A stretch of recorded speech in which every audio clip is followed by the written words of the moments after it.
आज का बाइबल का वचन उत्पत्ति का ग्रंथ अध्याय 17 वचन 3 से 9 और आज का सुसमाचार सन यूहन्ना के अनुसार अध्याय 8 वचन 51 से 59। उत्पत्ति का ग्रंथ अध्याय 17 वचन 3 से 9। अब्राहम ने साष्टांग प्रणाम किया और ईश्वर ने उससे यह कहा, तुम्हारे लिए मेरा विधान इस प्रकार है, तुम बहुत से राष्ट्रों के पिता बन जाओगे।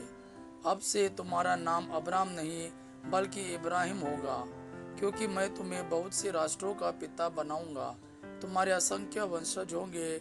मैं तुम लोगों को राष्ट्रों के रूप में फलने फूलने दूंगा। तुम्हारे वंशजों में राजा उत्पन्न होंगे।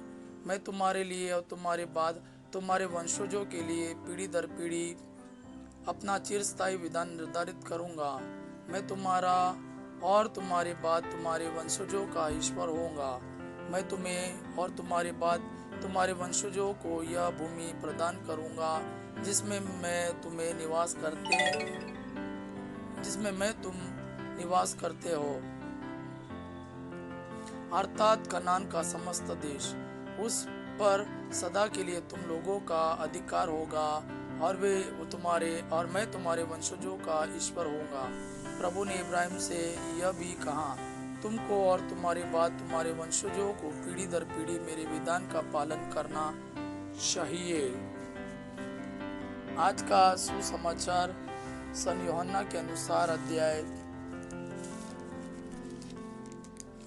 8 वचन 51 से 59। मैं तुम लोगों से यह कहता हूँ, यदि कोई मेरी शिक्षा पर चलेगा तो वह कभी नहीं मरेगा। यहूदियों ने कहा, अब हमें पक्का विश्वास हो गया है कि तुमको अद्भुत लगा है। इब्राहिम और नबी मर गए, किंतु तुम कहते हो यदि कोई मेरी शिक्षा पर चलेगा तो वह कभी नहीं मरेगा। क्या तुम हमारे पिता इब्राहिम से भी महान हो? वह मर गए और नबी भी मर गए। तुम अपने को क्या समझते हो? तुम अपने को समझते क्या हो? ईसा ने उत्तर दिया, यदि मैं अपने को महिमा देता तो उस महिमा का कोई महत्व नहीं होता। मेरा पिता मुझे महिमान्वित करता है, उसे तुम लोग अपने ईश्वर कहते हो, यद्यपि तुम उसे नहीं जानते। मैं उसे जानता हूँ। यदि मैं कहता कि उसे नहीं जानता तो मैं तुम्हारी तरह झूठा बन जाता, किंतु मैं उसे जानता हूँ और उसकी शिक्षा पर चलता हूँ।